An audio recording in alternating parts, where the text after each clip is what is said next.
ഒരുപക്ഷെ ഈ ജയിൽ ചപ്പാത്തി, jail chicken, biryani ഇതിനൊക്കെ പിന്നിൽ എന്തെങ്കിലും മതപരമായ അല്ലെങ്കിൽ ആത്മീയപരമായ വിശ്വാസപ്രദമായ എന്തെങ്കിലും ഉണ്ടോ?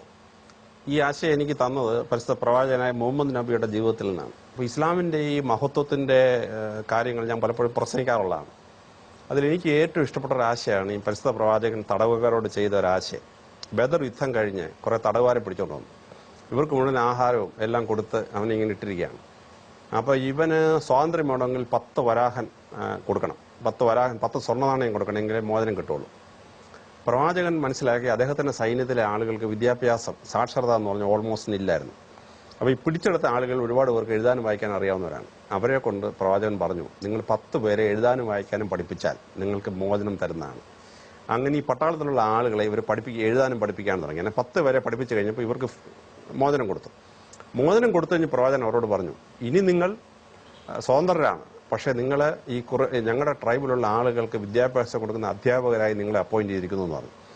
അങ്ങനെ 2% താഴെ സാക്ഷരതയുള്ള അറബി ദേശത്ത് സാക്ഷരത ഉള്ള ഒരു സംസ്കാരമൊക്കെ വരെ മാറ്റാൻ വേണ്ടി ഈ തടവുകാരെ ഉപയോഗിച്ചു എന്ന് പരിശുദ്ധ പ്രവാചകനായ മുഹമ്മദ് നബിയുടെ ജീവിതത്തിൽ ഞാൻ വായിച്ചാണ്. അപ്പോൾ അതാണ് ഈ ജയിൽ നടപ്പാക്കിയ ആശയം. അതായത് ജയിലിനകത്തുള്ള ഒരുപാട് പേർക്ക് സ്കില്ലുണ്ട്. ആ സ്കില്ല് ഉപയോഗിച്ചിട്ട് പ്രൊഡക്ഷൻ നടത്തുക. കാരണം ഇവരെ ചുമ്മാ തൊട്ട് ശമ്പളം കൊടുത്തുകൊണ്ടിരിക്കുകയാണ്. കാരണം തിരുവനന്തപുരം ജയിലിൽ 1200 പേരുണ്ട്. 1200 പേർക്ക് ജോലി കൊടുക്കണം. ജോലി കൊടുക്കാൻ അവിടെ ഒന്നുമില്ല. 170 ഏക്കർ സ്ഥലം ഉണ്ടായിരുന്നു. അതിനകത്ത് 104 ഏക്കറോളം സർക്കാർ പല ഉത്തരവുകളായിട്ട് കൊടുത്തു. ബാക്കി 50 ഏക്കറേ ഉള്ളൂ. 50 ഏക്കർ ജോലി ചെയ്യിച്ചാൽ കഷ്ടിച്ച് 100 പേർക്ക് ജോലി കൊടുക്കാൻ പറ്റുള്ളൂ. അപ്പോൾ ബാക്കിയുള്ളവർക്ക് വെറുതെ ശമ്പളം എഴുതുകയാണ്, ഒരു ജോലിയും ചെയ്യാതെ ശമ്പളം എഴുതുകയാണ്. ഇവന് ഈ ഐഡിയലായിട്ടിരുന്നിട്ട് ഇൻഡിസിപ്ലിൻ ഉണ്ടാക്കുക, ജയിലിൽ ഇരുന്നുകൊണ്ട് പുറത്ത് കുഴപ്പമുണ്ടാക്കുക, ഇതൊക്കെയാണ് ഇവന്റെ പരിപാടികൾ. അപ്പോൾ എന്ത് ചെയ്തു? ഇവർക്ക് എംപ്ലോയ്മെന്റ് കൊടുക്കണമെങ്കിൽ ഇങ്ങനെ എന്തെങ്കിലും ജയിലിനകത്ത് ജോലി എന്തെങ്കിലും ഉണ്ടാക്കിയാലേ പറ്റുള്ളൂ. അതുകൊണ്ടാണ് ജയിലിനകത്തുള്ളവർക്ക് ജോലി കൊടുത്തത്. അപ്പോൾ ജോലി കൊടുക്കുമ്പോൾ പണ്ട് അവർക്ക് 32 രൂപ ഉള്ളായിരുന്നു, ഇപ്പോൾ 117 രൂപ കിട്ടാൻ തുടങ്ങി. അപ്പോൾ അവർക്ക് 3000 രൂപ വീട്ടിലയക്കാൻ തുടങ്ങി. കുടുംബം പട്ടിണിയില്ലാതെ രക്ഷപ്പെടാൻ തുടങ്ങി. എന്നിട്ട് ഇവർ ഈ ജോലി പൂർത്തിയാക്കുമ്പോൾ അവന് സെൽഫ് എംപ്ലോയിഡ് ആകാൻ കഴിഞ്ഞിരിക്കണം ജയിലിൽ നിന്ന് പുറത്തിറങ്ങുമ്പോൾ. അപ്പോൾ അവരെ മാസൻട്രി, കാർപ്പൻട്രി, പിന്നെ ഈ പ്ലംബിങ്, ഇലക്ട്രീഷ്യൻ, ഇങ്ങനെ 37 ട്രേഡ് പഠിപ്പിക്കുകയാണ്. നെറ്റാൽത്തരി ഓപ്പൺ ജയിലുള്ള മുഴുവൻ പേരെ റബ്ബർ ടാപ്പിംഗ് പഠിപ്പിച്ചു. റബ്ബർ ബോർഡ് ഞാൻ എഴുതിയപ്പോൾ റബ്ബർ ബോർഡ് വന്ന് സൗജന്യമായിട്ട് എല്ലാവരും റബ്ബർ ടാപ്പിംഗ് പഠിപ്പിച്ചു.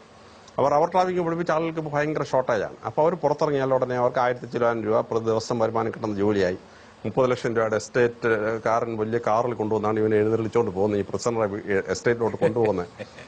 നമ്മുടെ തിരുവനന്തപുരം സെൻട്രൽ ജയിലിലൊക്കെ ആണെങ്കിൽ ഈ കുക്സിന് ഭയങ്കര ഷോർട്ടേജാണ്. ഈ ഹോട്ടലുകളിൽ കുക്സ് ഇല്ല. അപ്പോൾ ഇവർ റിലീസ് ആവുന്നതിന് 2-3 മാസം മുമ്പ് തന്നെ ഹോട്ടൽ ഉടമകൾ അവിടെ വരും. ഇവരെ അഡ്വാൻസ് ബുക്കിംഗ് ആണ്, ഈ ക്യാമ്പസ് ബുക്കിംഗ് ആണ്, ക്യാമ്പസ് റിക്രൂട്ട്മെന്റ് ആണ്. എന്നിട്ട് ഇവൻ ഇറങ്ങുന്ന അന്ന് ദിവസം ഈ ഹോട്ടലുകാരൻ കാറും കൊണ്ടുവന്ന് ഈ തടവുകാരനെ എഴുന്നള്ളിച്ച് വണ്ടിയെ കയറ്റി ഞാൻ കൊണ്ടുപോവാണ്. അവൻ 1000 രൂപ ശമ്പളം ഒരു ദിവസം.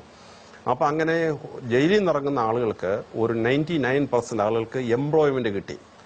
അപ്പൊ ഈ പക്ഷേ താങ്കൾ നടത്തിക്കൊണ്ടിരുന്നത് ഒരു തൊഴിലധിഷ്ഠിത വിദ്യാഭ്യാസ സ്ഥാപനമായിരുന്നു. അതെ, ഒരു IIM നിന്നും IIT നിന്നൊക്കെ ആൾക്കാർ ഇറങ്ങുന്ന പോലെയായിരുന്നു. അതെ, അത്രത്തോളം പ്ലേസ്മെന്റ് സാധ്യതയുള്ള ഒരു സ്ഥാപനമായിട്ട് ജയിൽ മാറി. അപ്പൊ ജയിലിനകത്തുള്ളവർക്ക് അസൂയായി. അവന് 15,000 രൂപ ശമ്പളം കിട്ടുള്ളൂ. ഈ ജയിലിൽ നിറങ്ങുന്ന 30,000 രൂപ ശമ്പളം കിട്ടുന്നു ജയിലിൽ നിറങ്ങി കഴിയുമ്പോൾ.